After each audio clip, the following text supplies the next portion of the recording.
All right, Chapter 8 is CompTIA Security Guides, Security Plus Guide to Network, Security Fundamentals, Wireless Network Security. A couple things we're going to look at this. We're going to look at different types of wireless network attacks. We're going to look at the vulnerabilities in IEE 802.11 security. And we'll look at solutions for securing wireless networks. And we will look at some of the standards for these wireless also. All right, so we'll see on the screen here, we got a couple different attacks be directed against wireless data systems.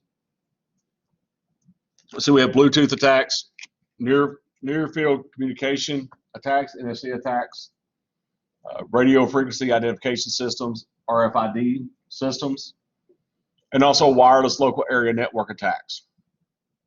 So we're going to start off talking about Bluetooth. Now what Bluetooth does, it uses short range radio frequency transmissions, and it provides rapid pairing.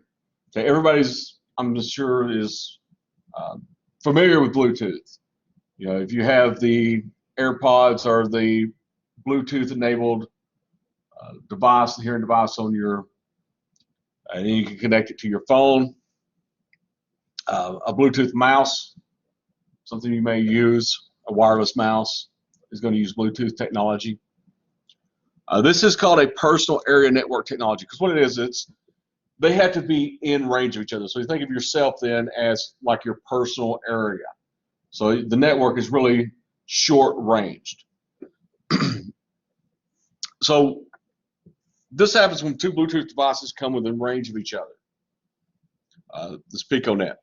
Now with this, you have one device as the master. It controls all the wireless traffic. You got other devices that are going to be called the slaves, and they take commands from the master. Now you have active slaves. They're sending transmissions. Parked slaves are connected but not actually participating. So we'll see an example here. So we'll see that in these circles we have our masters. Now in here we have our active slaves, and we have our parked slaves. So the active slaves are currently receiving transmissions. They're currently getting information. Parked slaves sitting there, it's not doing anything. It's just waiting. Now we have some attacks that can happen on Bluetooth. One of them is called bluejacking. It's an attack that sends unsolicited messages to Bluetooth-enabled devices. So these things like text messages, images, sounds. This right here is just more annoying than it would be harmful, because there's really no data that's going to be stolen. So it's just something that's going to be annoying to deal with. Blue snarfing. That's an attack that accesses unauthorized information from a wireless device through a Bluetooth connection. All right, so this is something that happens usually between cell phones, laptops, and you see here that some of the things that can be sent, you know, the attacker can copy emails, contacts, or other data. So they connect to the Bluetooth device without the owner's knowledge on this. Now, Bluetooth devices, like I said in the previous slide, they need to be in close contact. So if you have your laptop setting out on a table and someone walks by and sets their cell phone down, and if they're, you know, lay their cell phone down and they're talking to you, and it's in that range, they could be using that to connect to your laptop through a Bluetooth connection.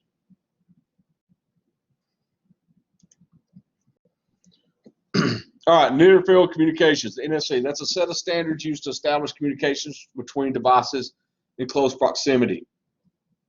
This is something that's when the devices are brought within 4 centimeters of each other or tapped together, the two-way communications is established. Now with devices that use NFC, they can be active or passive. Passive NFC devices, they contain information that other devices can read, but they do not read or receive any information, such as the NFC tag. Active NFCs, they can read information as well as transmit data. So we'll look at a diagram here and see an example of this here. So the tag has got the antenna here, and this is the device that's being able to actively read the tag. So it's able to read the information off the tag here. So some of these usage of an NFC may be something in your automobile, maybe something that's used for entertainment. It could be office, retail stores, transportation. It's also using contactless payment devices. You know, you've seen the payment devices where you can take your cell phone and place it on the scanner and it reads it without swapping the card, or, you know, that's your payment method. Credit cards now are using these. Okay, so now credit cards, you can just tap your credit card rather than slide it or insert it, and it will read this as well. Now, so when we look at these, we see some vulnerabilities of these, and some explanations and the defense mechanism against the vulnerabilities. So we see we got eavesdropping.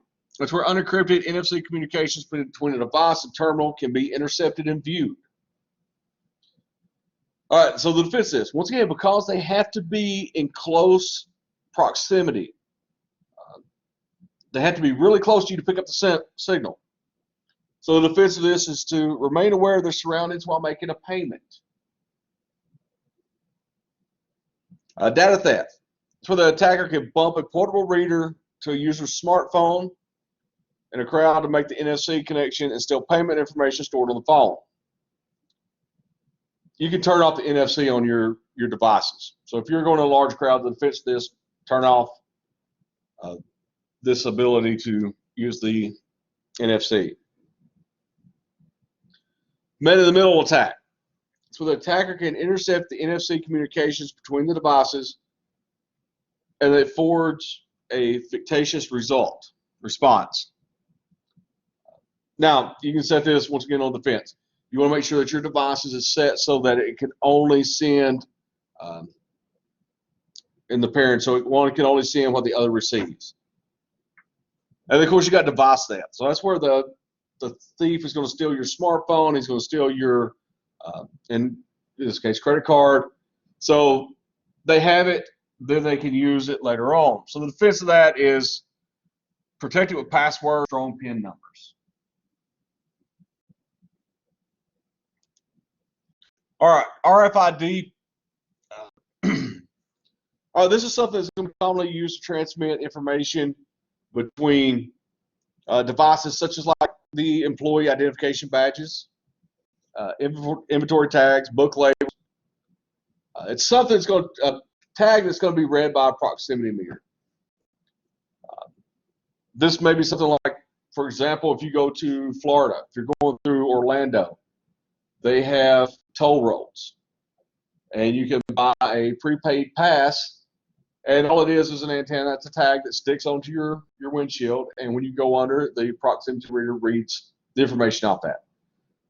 The RFID tag of this is passive, does not have the power supply, so they can be very small. It's not something that has to have a lot of sophistication as far as size and power and such. They are susceptible to different attacks. Now we are on the generation 2 for the RFID standards, and they do have some security adjustments over generation 1. We do have some attacks that we're going to look at here. Unauthorized tag access. So what that is where a rogue RFID reader can determine the inventory of a store shelf to track the sales of a specific item. Now, what happens if the implications of this sales information can be used by a rival product manufacturer to negotiate additional shelf space or better product placement? You also have fake tags. So that's where the RFID tags are replaced with a fake tag. It's going to contain fake data about products that are not in inventory. And this, the fake tags undermine the integrity of the store's inventory system, showing data for items that do not exist. Eavesdropping is unauthorized users could listen in on communication between RFID tags and readers. Things of this is that the confidential data could be compromised and sold. As this gives an example here, politicians' purchase of antidepressants can be sold to a rival candidate in a smear campaign.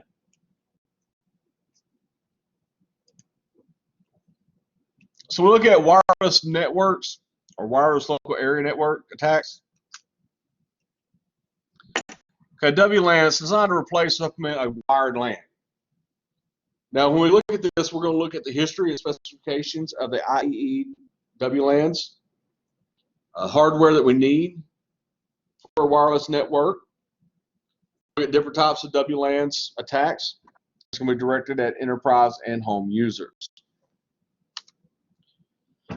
So we start looking at the IEEE. So we got the Institute of Electrical and Electronics Engineers, WLANs. This is the most influential organization for computer networking and wireless communications. It's been around for a long time. It's been around since the 1800s, since 1884. A lot longer than wireless networks have been around. They began developing the network architecture standards in the 1980s.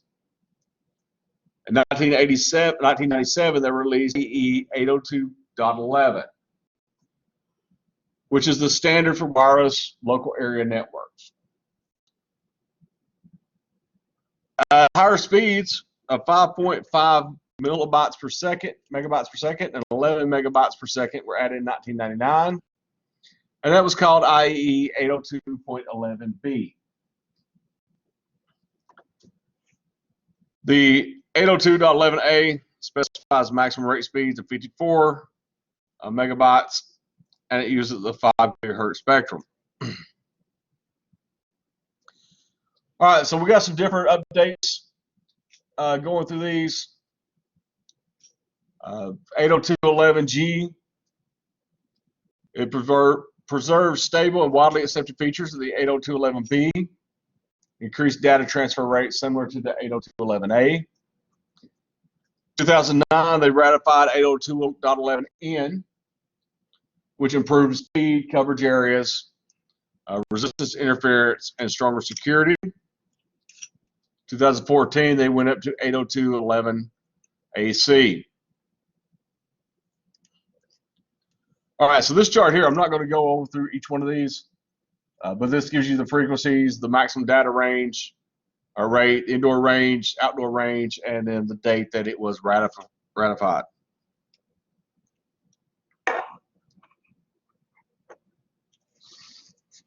Okay, so you may have heard some of these, like if you bought a wireless router, you would see this information on here, and that would let you know what type of router you're getting.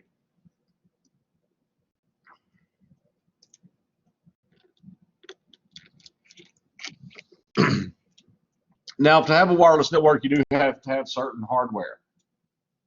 You need a wireless client network interface card adapter. These are going to perform the same functions as the wired adapter. The difference is it's not going to have a wire attached to it. It's going to go receive the signal through the airwaves. All right, so for an access point, and this will be referred to as an AP, you'll need these major parts. You'll have an antenna and a radio transmitter receiver, and that lets it send and receive wireless signals. You have bridging software to interface with the wireless devices and to other devices. Now, wireless network interface allows us also to be connected by cable to standard wired networks. We'll look at access point. The function of this, it acts as a base station for your wireless network, acts as a bridge between the wireless and the wired networks, and it can be connected to a wired network by cable.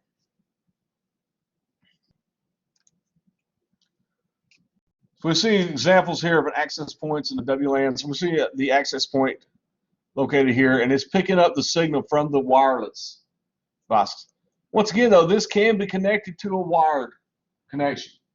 So you can connect a desktop up to let's say a wireless router, for example, for an access point.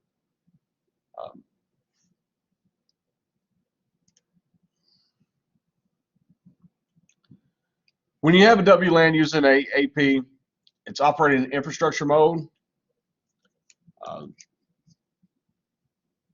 If you have a network that's not using an access point, they operate in ad hoc mode. What this does, it means the devices can only communicate between themselves. They cannot communicate with another network. And there is another similar technique specification that the Wi-Fi Alliance created called the Wi-Fi Direct. Residential WLAN gateway is used by small offices or home offices to connect to the internet. Features include an access point, firewall, router, dynamic host configuration protocol, or DHCP, server, and others. So think of your gateway. This is how your communication gets out from your computer to the world, and how information comes in from the internet to your computer.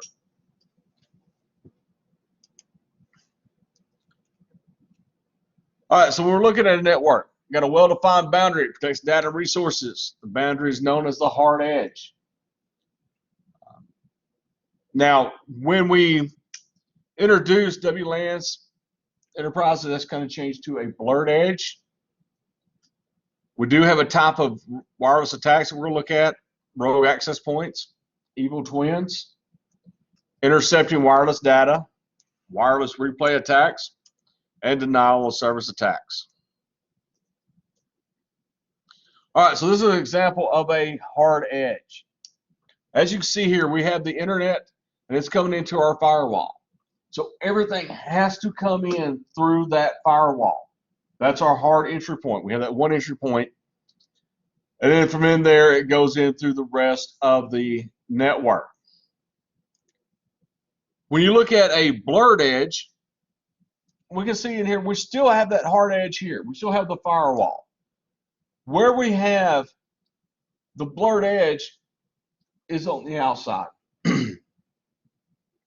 On the other side, where we have the attacker laptop. And the attacker laptop that's listening to data transmissions. Okay, so these are things that are able to get around our hard edge by accessing our access point. So looking at these attacks, a rogue access point. It's an authorized access point that allows attackers to bypass network security configurations.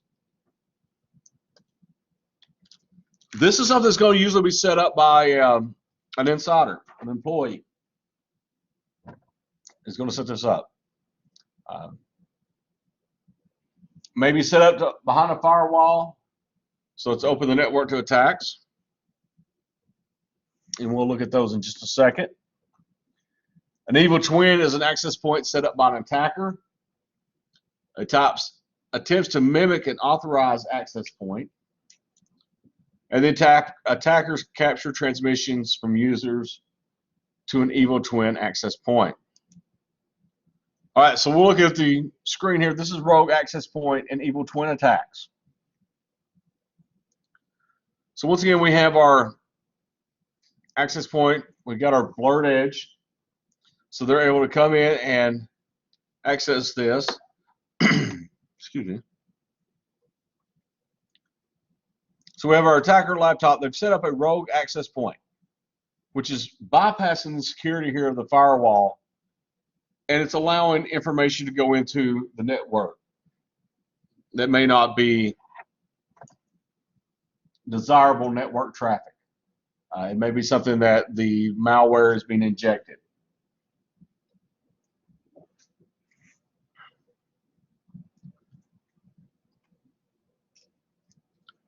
All right, so example down here, we have the attacker's laptops, listed data transmission.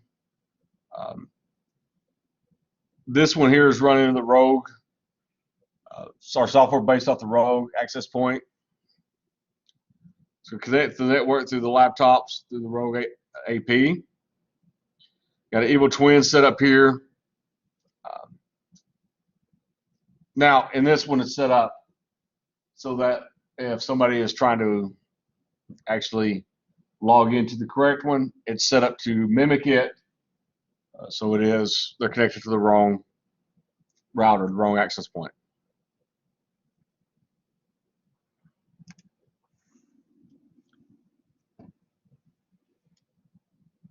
Wireless data can also be intercepted. That's where the attacker can pick up the RF signal from an open or misconfigured access point. Now, when you use a WLAN to read this data, it could yield significant information to an attacker regarding the wireless enterprise network, or the wired enterprise network. Wireless replay attack, it's also known as hijacking. It's where the attacker captures transmitted wireless data, records it, and then sends it to its original receipt without original recipient without the attacker's presence being detected. It's something that can be used with a Evil Twin AP. It's also known as a man-in-the-middle attack.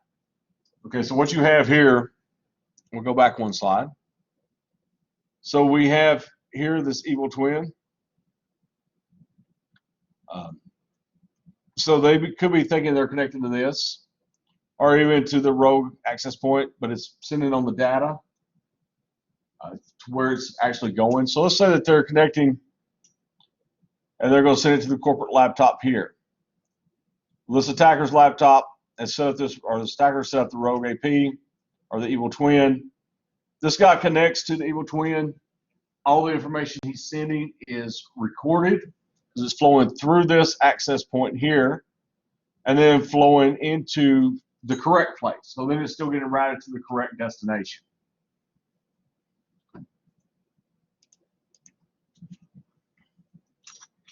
A wireless denial service attack. A couple things they can do in this is RF jamming, where they use intentional RF interference to flood the RF spectrum with enough interference to prevent a device from communicating with its access point. Think of it as just they're overloading the wireless signal so that your signal can't get through. They're blocking the signal. Spoofing is where the attackers craft a fictitious frame, pretends to come from a trusted client, which actually comes from the attacker. Manipulating duration field values. That's where the attacker sends a frame with the duration field set to a high value, preventing other devices from transmitting for that period of time.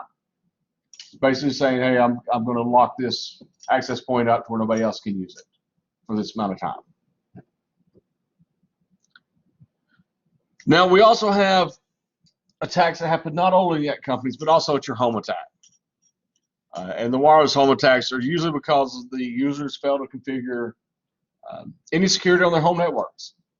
And that opens up the users to be attacked. And the attackers can steal data. They can read wireless transmissions. They can inject malware. They can download harmful content. Nowadays, with the doorbells, the wireless doorbells, cameras, things of that nature, they can actually take over your IoT, take over your Internet of Things, all the devices you have connected to your wireless network.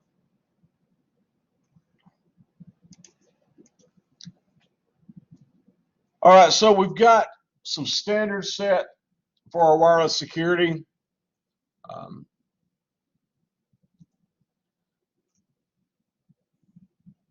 When the original IEEE 802.11 committee looked at this, they said that there are vulnerabilities in this. They didn't really do much with it. They did have some wireless security protections in the standards they wrote. They left others up to the WLAN's vendor's discretion. The issue is that the protections were vulnerable and led to multiple attacks. So we'll look at some of these protections. The wired equivalent privacy.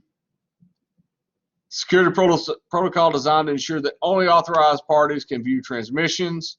What it did, it encrypted plain text into ciphertext. The secret key is shared between the wireless client and the access point. Problem with this is it can only use 64-bit or 128-bit numbers to encrypt. The IV is only 24 of those bits. The shortest link makes it easier to break. And it violated the cardinal rule of cryptography to avoid a detectable pattern. So the attackers could see duplications when the IV started repeating.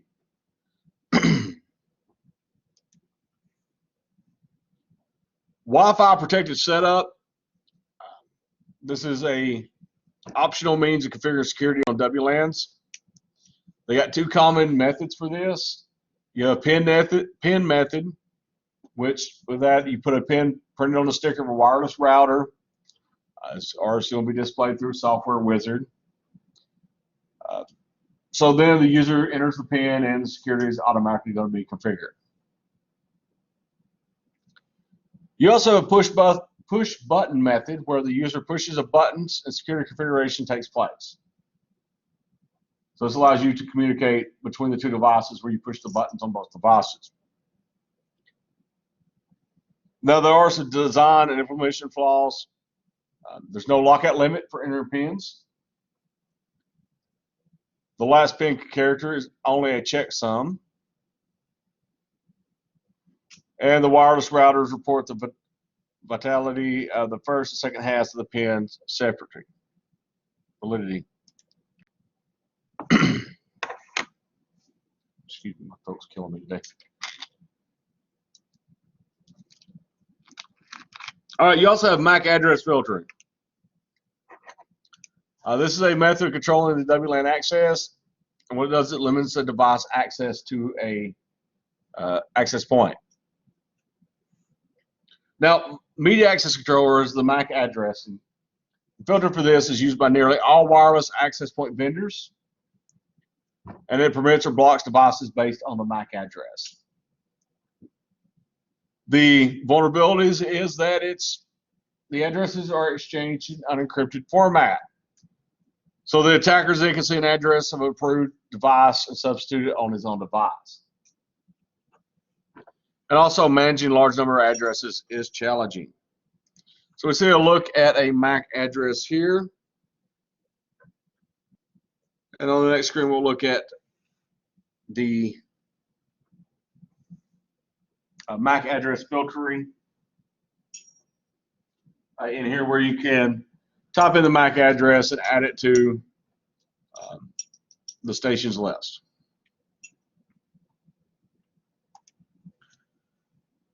Okay, you also have SSID broadcasting.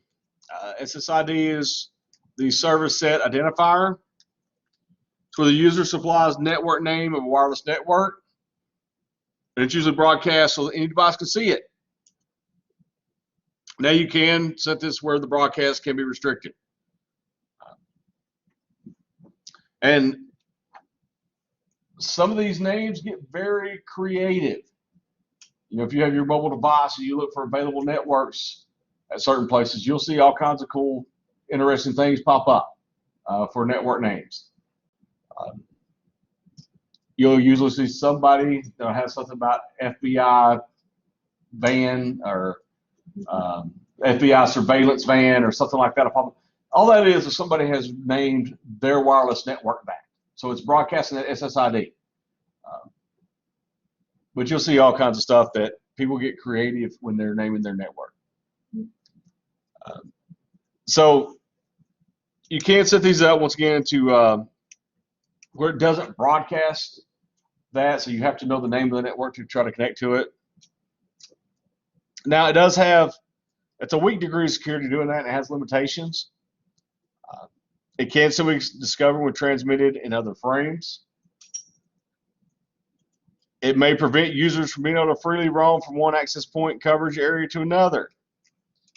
And sometimes it's not always possible to turn off the SSID beaconing. So we looked at some solutions here. They're using these new standards here, so they begin the IEEE and the Wi-Fi Alliance begin developing security solutions. These are the standards we're using today: the IEEE 802.11i, WPA, and WPA2. So look at WPA. This is introduced in 2003 by the Wi-Fi Alliance. It is a subset of the IEEE 802.11i. It does have two modes for this. It's got a personal and enterprise. And it does also address both encryption and authentication.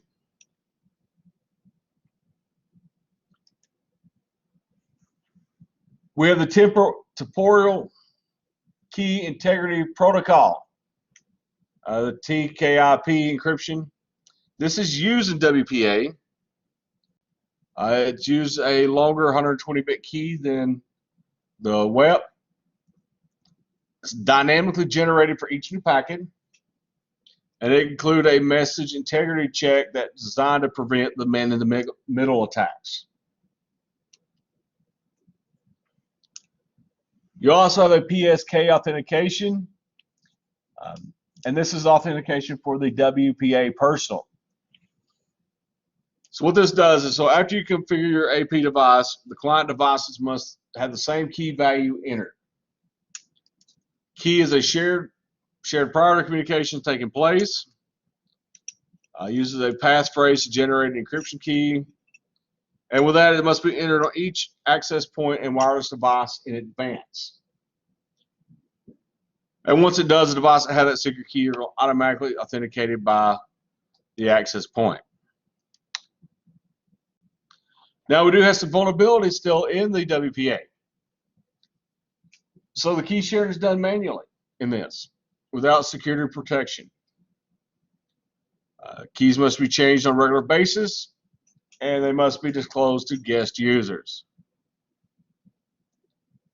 We also have the PSK passphrases, has fewer than 20 characters, and so it makes it subject to cracking. You know, obviously, the more characters you have in your passphrase and your password, the harder it is going to be to crack. So we have the second generation WPA. It's going to be known as WPA2.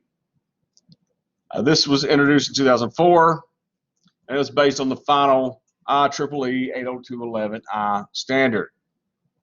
This also has two modes. It's got a WPA2 Personal and a WPA2 Enterprise. And in there, it was looked to address some security areas of the WLAN's encryption authentication. Okay, it uses the advanced encryption standard block cipher. What this does, it performs 3 steps on every block, which is 128 bits of plain text. Bytes are going to be substituted and rearranged. It's going to be performed multiple times in the second step. You also have the counter mode with cipher block chain message authentication code protocol. Luckily, they have shortened that to the CCMP. That's the encryption protocol used for WPA. And this does provide data integrity and authentication. They both use or CCMP and TKIP use a 128-bit key for encryption.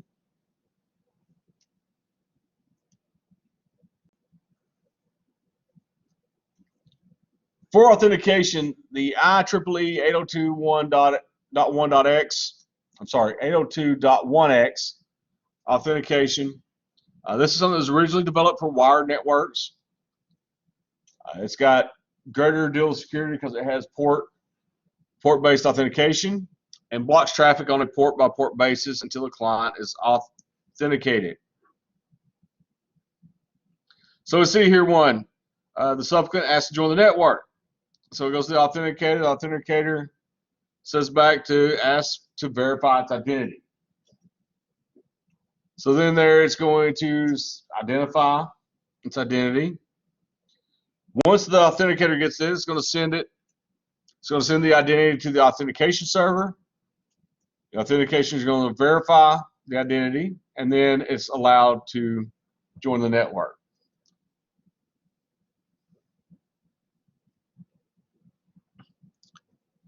We also have EAP, Extensible Authentication Protocol. It's used for the packets that request response, success, and failure.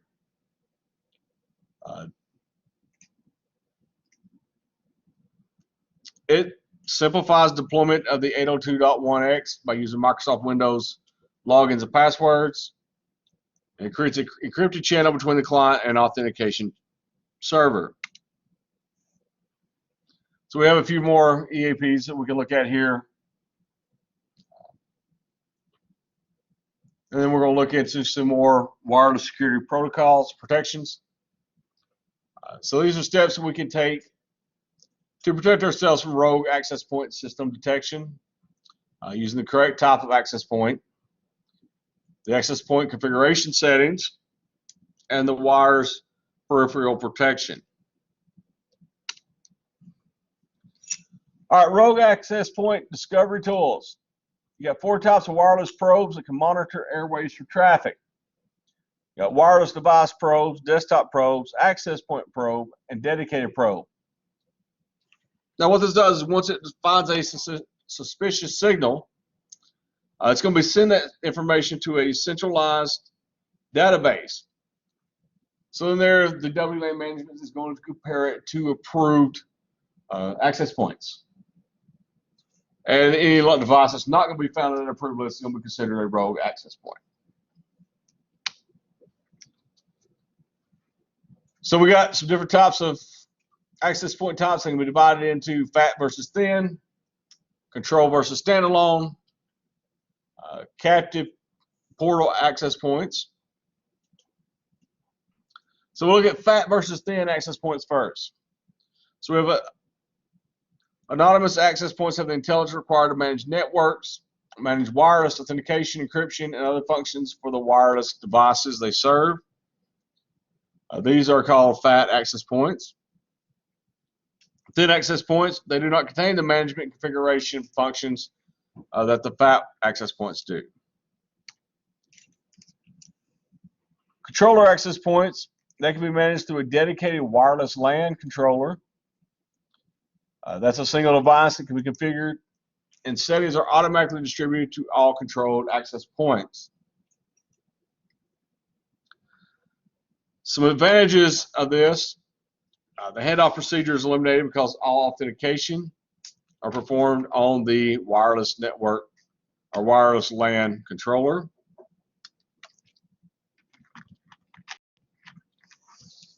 And there's got tools most of the time that can monitor for the environment, providing information regarding the best locations for the access point, wireless access point, configuration settings, and the power settings.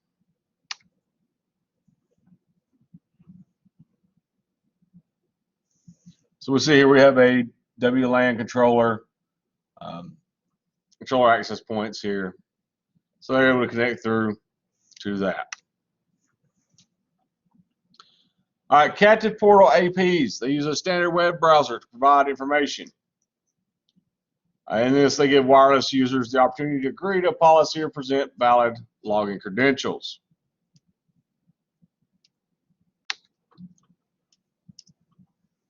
Now, when we look at AP configuration settings, they're designed to limit the spread of wireless RF signals.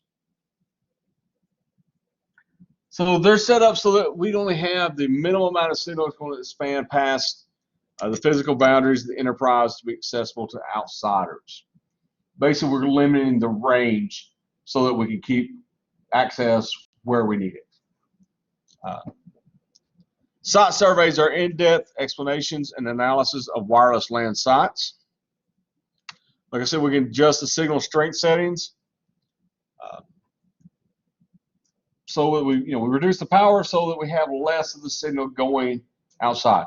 That's important because if you're in a building and your signal actually reaches out the parking lot, but you have a unprotected parking area, people will be able to drive in and maybe access your wireless network through that way without physically coming into the building.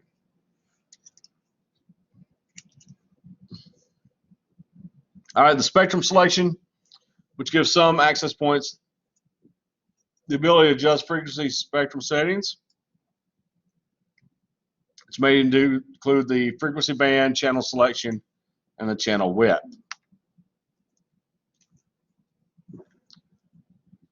All right, antennas.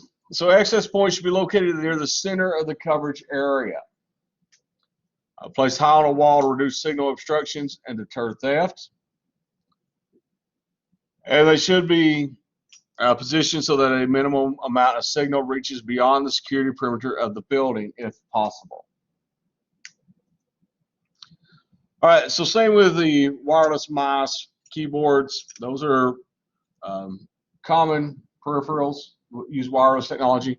You also see with like wireless printers. Now with a mouse or keystrokes from your keyboard, that opens up for attackers to inject mouse movements or keystrokes from nearby antennas from up to 100 yards away. So protections for these could be updating or replacing any vulnerable devices, switching to a more fully tested Bluetooth mouse and keyboards, or you can just substitute with a wired mouse or keyboard. All right, so that's the end of Chapter 8 when we covered wireless security and wireless standards in this chapter.